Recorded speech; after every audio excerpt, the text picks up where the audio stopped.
federal prosecutors open investigation into Federal Chair Powell. Uh-oh. What? Oh, boy. Yep, they're going after Jerome Powell, which is stirring up a lot of conversation. Rob, is this him saying it that it's happening? Yep. Go ahead, Rob. Good evening. On Friday, the Department of Justice served the Federal Reserve with grand jury subpoenas, threatening a criminal indictment related to my testimony before the Senate Banking Committee last June. That testimony concerned in part a multi-year project to renovate historic Federal Reserve office buildings. I have deep respect for the rule of law and for accountability in our democracy. No one, certainly not the chair of the Federal Reserve, is above the law. You. But this unprecedented action should be seen in the broader context of the administration's threats and ongoing pressure. This new threat is not about my testimony last June or about the renovation of the Federal Reserve buildings. It is not about Congress's oversight role. The Fed, through testimony and other public disclosures, made every effort to keep Congress informed about the renovation project. Those are pretexts. The threat of criminal charges is a consequence of the Federal Reserve setting interest rates based on our best assessment of what will serve the public, rather than following the preferences of the president. This is about whether the Fed will be able to continue to set interest rates based on evidence and economic conditions, or whether instead monetary policy will be directed by political pressure or intimidation.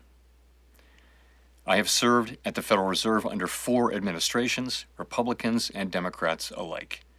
In every case, I have carried out my duties without political fear or favor, focused solely on our mandate of price stability and maximum. We get the idea of what's happening. So, Tom, what's going on over here, Tom? So what he did was the Fed chairman, Powell, was in front of Congress because to renovate a building, an individual building, suddenly the price tag was $2.5 billion. Now, when you look at the Department of Defense, once got caught paying $6,000 for a simple hammer. Weird.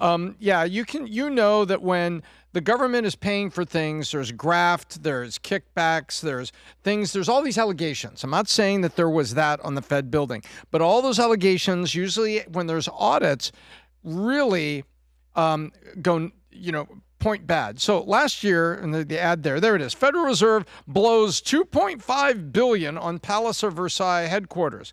So they really got caught, Pat. This building is poorly managed. This is embarrassing. $2.5 billion. And it's embarrassing. Yeah. So Powell was over there, said a couple things that in Congress turned out to be not perfectly correct, but no one, including the Congressional Committee, thought that Powell was out and out lying the way, say, Minneapolis-level fraud lying. Mm-hmm.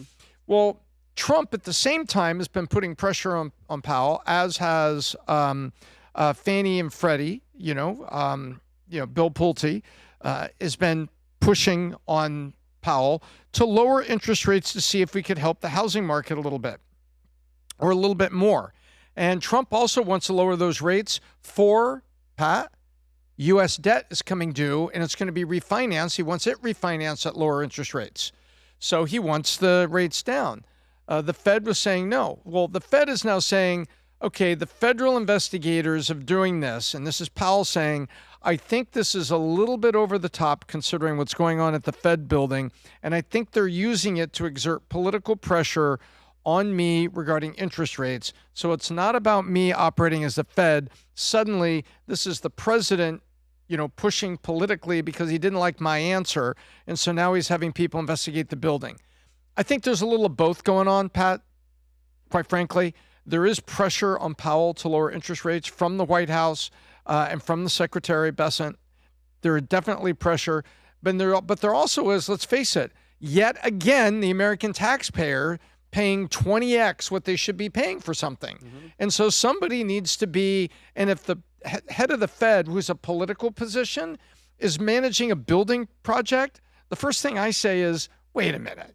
You're not going to take a career policy guy and have him manage a building project. Mm-hmm. Pat and I have managed building projects. It takes a special people to hold developers' feet to the fire, keep your bids low, get your delivery dates, and not all those phone calls are going to be pleasant. Sometimes it really takes some arm wrestling. So if Jerome Powell is managing a renovation, it kind of doesn't surprise me that a policy wonk, ends up, with his what stuck in the shredder, because the thing is out of control. You got to know what it looks like to the average person. The average person who's looking at this, Tom, is saying, you're not lowering the rates, I'm coming after you. The average person sees it that way. Forget about the whole thing.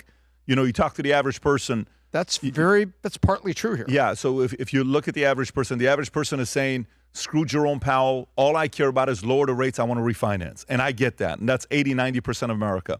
But the other side, you can also sit there and say, flip the tables, and if it happens the other way around, and it's not a term that you're running, and the president is Joe Biden doing this to Jerome Powell, what would you be saying? Would you be sitting there saying, I agree with him? Would you not agree with him? So you have to be fair and see optics. I don't know if this is. You just have to know, when is his time up, Rob? Isn't his time coming up in June? In May of 2026. He's got 4 months.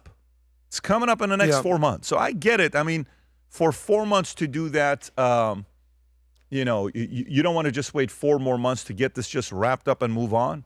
I don't know. Adam, if you got some thoughts on this, we'll go over. Yeah, nobody's surprised to see Trump beefing with Jerome Powell. We've covered this multiple times. I kind of said it's like an East Coast, West Coast rap beef. They're out there throwing threads. Biggie versus Tupac. You go, Biggie versus Tupac. This is more like Tupac versus Sade.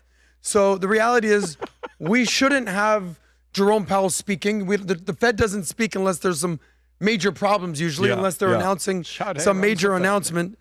Monetary policy via the Fed, they have two primary components: setting the interest rate, which Trump is basically pissed about. Right now, the current Fed fund rate is around 3.5, maybe 4 at the most. So the prime rate is around 6.5, 7. And then number two, unemployment. Unemployment is basically right where we need it to be, under 5%, I think around 4.5%. As much as I give Trump credit, and I'm completely all in on the Trump MAGA 2.0 state of affairs in America, I don't like what he's doing with Powell. I think Powell has overall done a good job. Could he lower interest rates? Yeah. Should he? Maybe. But he's not going to jail. There's not going to get in trouble. The worst that's going to happen to him is exactly what he's dealing with: Trump's pressure and intimidation. And he has 4 more months until he can go retire. Okay, let me tell you what's going on and who the real MVP in America is the last 4 weeks, the last 3 weeks. You know who the real MVP in America is? That unfortunately, they will not get the credit. They will not be talked about. You will not know their names. You will not be able to give to their GoFundMe. You will not be able to do anything with those guys. You know who the real MVP the last few weeks has been in America? The Delta Force. The Delta Force. When I was in the Army, I asked my orders to be, I was going to go be 18 Delta, 5th group. I did all my interviews. I got my orders. I was going to re-enlist 6 years, go to DLI, go to SEER school, go to, airborne, go to special forces, and then I was going to go straight to Vicenza, Italy to be in that area. My friend ends up getting the orders. He ends up becoming Delta. The stuff you're hearing about on how they're going in Venezuela and how they got him, the reports that are coming out, unreal. And by the way, you know who's watching that very quickly? Khamenei and Iran better be watching very closely, because our Delta Force is really strong. If they want to do something, they could get a lot of stuff done. So guess what is back? You know these USA hats that we had, these beautiful USA hats with the future looks bright on the side and the future looks bright on the bottom?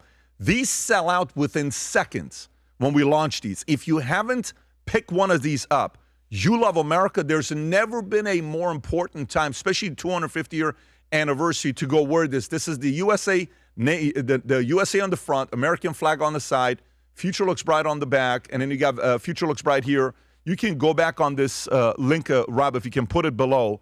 We also have the shirts to go with it. Go back on that page as well. It's right there. If you go, there's the shirts to go with it. There's the different kind of hats. For women, for men, go a little bit lower if you could, Rob. But if you haven't yet ordered one of these USA hats, buy one for yourself, for a friend, for a family member who loves America. Anybody who wears this with the USA being lifted, they love these hats. One of the fan favorites that we have. Click on a link below, order a few, give it away to your friends, colleagues, and employees. If you enjoyed this video, you want to watch more videos like this, click here. And if you want to watch the entire podcast, click here.